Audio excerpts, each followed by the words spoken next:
Hi! In this video, I'll show you how to use the Project Wizard in the Classwise app. On the home screen, in the top right corner, you see the blue Create a Project button. Click it. The Project Wizard opens. First, enter your project name at the top. Next to the project name text box, there's a three-dot icon. Click it to open project details.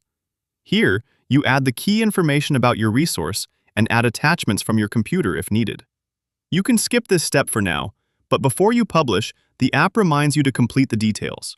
To publish a project, this section needs to be filled out. Now let's have a look at the main part of the wizard, the content editor. This is where you create the pages that make up your project. Pages can include several types of activities. You can choose from different types of quizzes and surveys, educational games, interactive slides. You also decide how to build your content. You can create it yourself, or you can generate a quiz using AI, import questions from a spreadsheet, import a presentation from a PowerPoint or PDF file.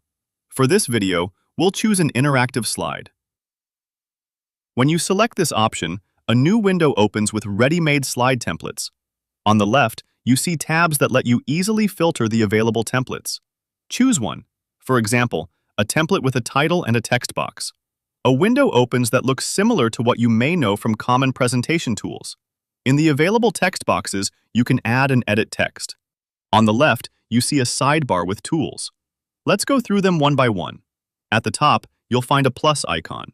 It lets you add a new element to the slide.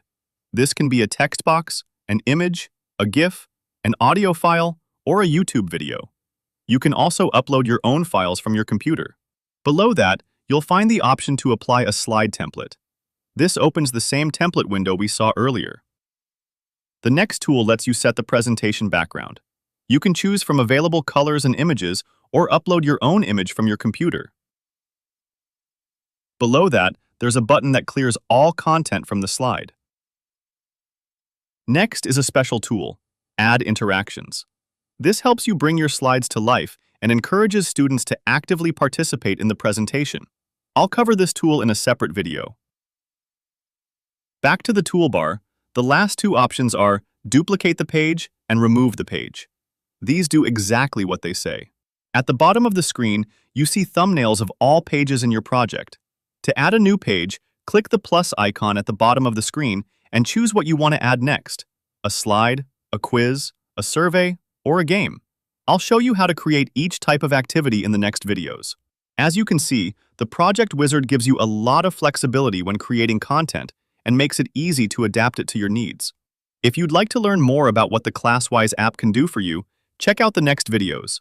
Thanks for your time, and see you in the next one.